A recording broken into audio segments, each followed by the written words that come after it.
And Kevin Griffin is going to start. And I'm going to start you now. First of all, I want to also acknowledge that Alan was tremendously supportive of my work, which surprised the hell out of me. Because I thought that, as you say, that he was kind of not in support of the 12 steps. But what I came to see was just, as you said, that he wanted to help people and to serve people in whatever ways he could. So, and people should know that he was one of the founding board members of the Buddhist Recovery Network in 2008. So, and he was at our initial conference in 2009. And he's no longer with us, if you didn't make that clear. No, I didn't. He sadly died a little more than 6 years ago, very prematurely. He wasn't even 70.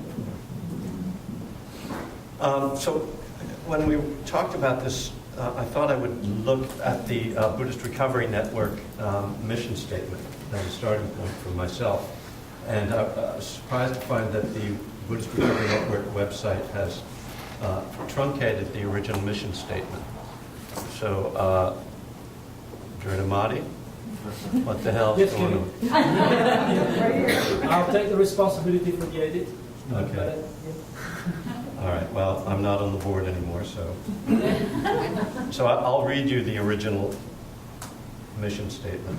The Buddhist Recovery Network supports the use of Buddhist teachings, traditions, and practices to help people recover from the suffering caused by addictive behaviors.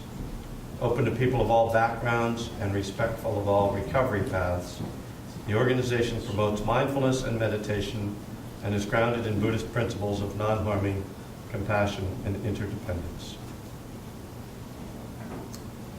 I'll just keep it open in case I want to look at it again.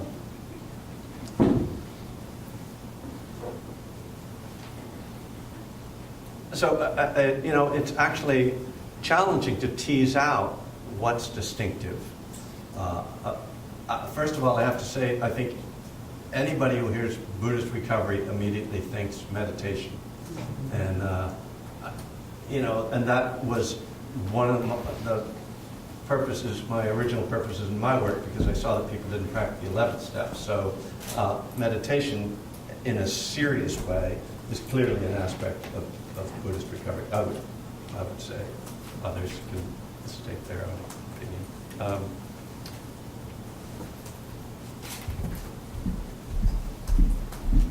And one of the things that I think also characterizes Buddhism is this attempt to see our experience through an impersonal lens.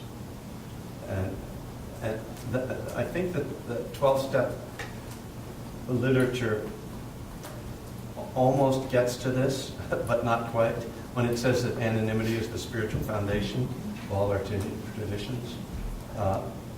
But I don't think most people understand it, that it means letting go of self. Is, you know, so that's something that I think we can bring, that disidentification, not taking things personally. And Gary just brought up to me how important the idea of suffering as a natural aspect of life rather than you're screwed up. I mean, I don't know, even though if that's what you were saying, but that's what I thought of when you brought that up, that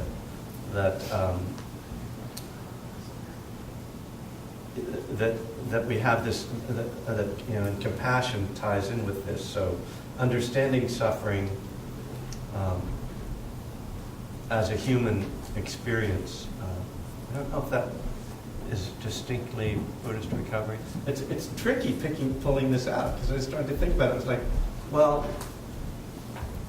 you know, if it's just Buddhist, is that Buddhist recovery?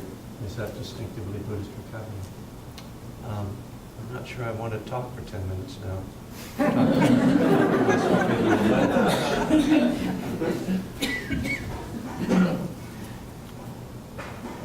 But I do think this, I guess the suffering compassion piece, you know, is where I'm trying to go. That what I understand about the First Noble Truth is that inspires compassion, when I see my own suffering, and I see my own suffering through this impersonal lens, I'm inspired to be compassionate, both towards others and towards myself. And I would say that in a typical 12-step kind of idea of recovery, if that's in there, it's buried pretty deep.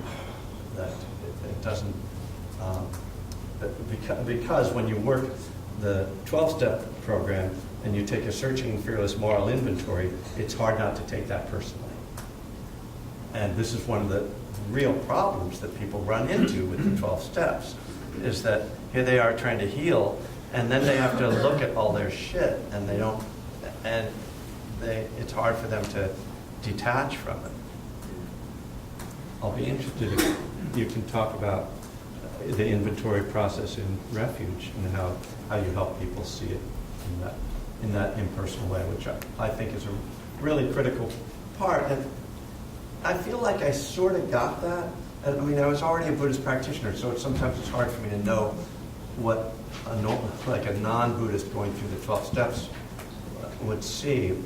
But my memory, when my sponsor laughed at me when I was reading my 4th step to him, that encouraged me to see that there was something generic about what I was telling him, that this wasn't unfamiliar to him. And one of his lines he would use on me when I told him some drama I was in was, "I've read about people like you."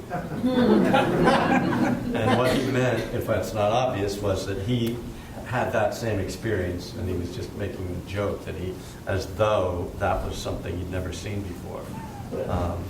And so I think that the 12 steps are trying to get to that impersonality. And one of the things that I say to people when I'm teaching step 12 is the spiritual awakening is the awakening to not self.